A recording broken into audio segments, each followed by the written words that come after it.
السلام عليكم. في يوم من الأيام سيدنا أبو بكر الصديق رضي الله عنه وأرضاه رأى حنظلة بن الربيع، فقال له: ما بك يا حنظلة؟ ما بك؟ مالك؟ فقال حنظلة: نافق حنظلة، نافق حنظلة، يعني أنا نفقت. فسيدنا أبو بكر الصديق بيسأله: أنت نفقت في إيه؟ يعني عملت إيه؟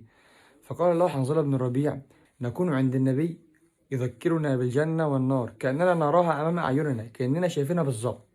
تمام. فإذا خرجنا من عندي عافسنا الأولاد والأزواج فنسينا كثيرا. يعني إحنا بنكون عند النبي بيحكي لنا عن الجنة والنار وعن العقاب والعذاب وعن الثواب وعن الجنة وعن كل حاجة حلوة. تمام. كأننا شايفينها قدامنا فبنتعظ ويكون عندنا قدر عالي أوي من الإيمان. إنما لما نخرج من عنده بنحس إن إيه، الإيمان طبعا موجود فينا لأن دول كده صحابة يعني، فالإيمان موجود فيهم، لكن بينسوا شوية عادي، ما بيبقوش بنفس الإيمان اللي بيكونوا بيه عند النبي وهم جوه عنده ما بيخرجوا بره. فسيدنا أبو بكر الصديق قال له: والله إنا لنلقى مثل هذا، يعني إحنا برضو والله إحنا زينا زيك برضو، نفس الإحساس ونفس الشعور برضو. فهما الاتنين راحوا إيه، راحوا رايحين للنبي، فذهب إلى النبي صلى الله عليه وسلم. فسيدنا محمد بقى قال لهم إيه، شوفوا الرد بقى الجميل: والله يا حنظلة لو تدومون على ما تكونون عندي لصافحتكم الملائكة في الطرقات.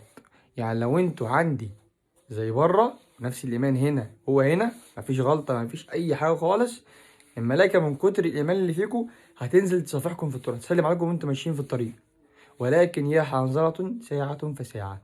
عشان بقى حتة ساعة وساعة دي ناس كتير قوي متلخبطة فيها، ناس كتير قوي فاهمها غلط. مش المقصود بيها خالص إن ساعة لربك وساعة للشيطان، ساعة في المسجد وساعة في الكباريه، ساعة تكوني انت كويسة وساعة تانية تكوني متبرجة وخارجة بلبس وحش والكلام ده كله، مش المقصود بيها ده خالص. ساعة فساعة معناها إن أنت ساعة لربك، والساعة التانية مش هتكون فيها في عبادة ولكن هتكون في المباح. انت في المباح خالص، انت مفيش عبادة بس انت في المباح.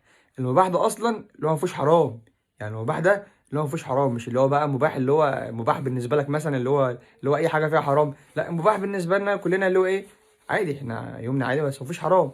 فده المباح. الساعة التانية ساعة ربنا بقى، انما الحرام ده خارج من الحديث خالص، الناس بس فاهمة غلط، اللي هو ساعة فساعة يعني ساعة ربك وساعة تانية الحاجات فيها حرام وكده.